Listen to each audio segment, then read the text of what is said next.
Nananawagan ng isang workplace safety group na gawing mandatory ang ilang heat safety protocol para sa mga manggagawa ngayong matinding init ng panahon.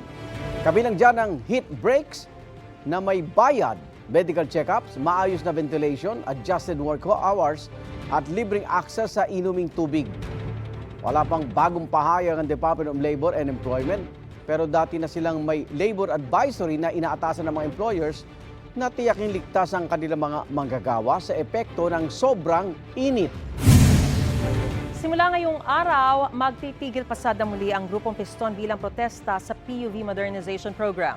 Sasabayan sa deadline ng PUV consolidation bukas at sa Labor Day sa Miyerkules, May 1. Wala pang bagong pahayag ang Land Transportation Franchising and Regulatory Board, pero una na nilang iginiit na wala nang extension ng PUV consolidation deadline. Maghihigpit na rin daw sila laban sa mga hindi nag-consolidate at ituturing silang kolorum pagkatapos ng April 30 deadline. Bilang paghahanda naman sa tigil pasada, may libreng sakayang lokal na pamahalaan ng Malabon. Ilan sa mga posibleng apektadong ruta ang Malabon Monumento at Acacia Street. Ayon sa Malabon LGU, ilalabas lang ang libreng sakay vehicles kung kulang ang masasakyan ng mga commuter.